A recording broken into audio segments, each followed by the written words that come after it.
என் உயிரின் உயிரான விடுதலை சிறுத்தைகளே, உங்கள் அனைவருக்கும் என்னுடைய பணிவார்ந்த வணக்கத்தை தெரிவித்துக் கொள்கிறேன். மதுரையிலிருந்து முகநூல் வாயிலாக உங்களை சந்திப்பதில் மகிழ்ச்சி அடைகிறேன். இன்றோடு மண்டல வாரியான கலந்தாய்வு கூட்டம் நிறைவு பெற உள்ளது. இன்று மாலை தென் மாவட்டங்களுக்கான மண்டல செயற்குழு கூட்டம் மதுரையில் நடைபெறுகிறது.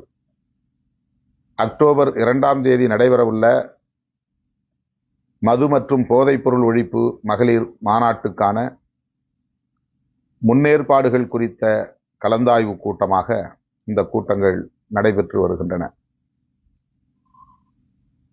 இந்த கூட்டங்களில் பெருவாரியாக பெண்கள் ஆங்காங்கே பங்கேற்றார்கள். பெண்களின்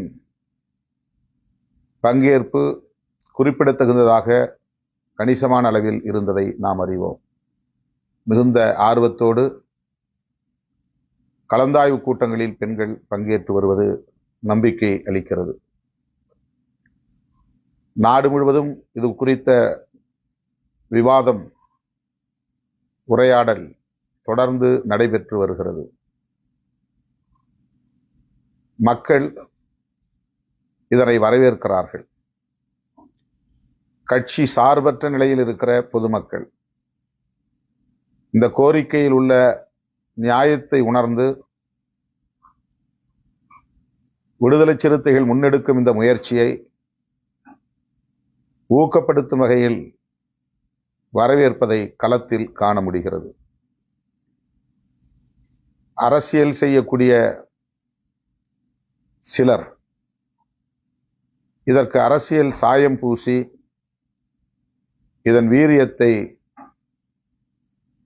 நீர்த்து போகச் செய்கிற முயற்சியில் தொடர்ந்து ஈடுபட்டு வருகின்றனர்.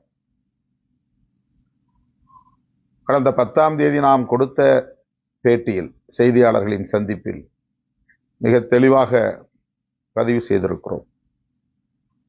இதனை அரசியல் கணக்குகளோடு முடிச்சு போடக்கூடாது.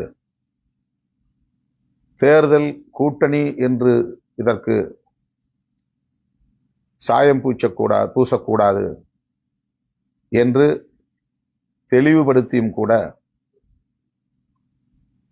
நம்முடைய கொள்கைகளுக்கு நேர் எதிரான பிற்போக்குவாத சக்திகள் இதனை ஒரு அரசியல் உரையாடலாக மாற்றி நமக்கும் ஒரு நெருக்கடியை ஏற்படுத்தி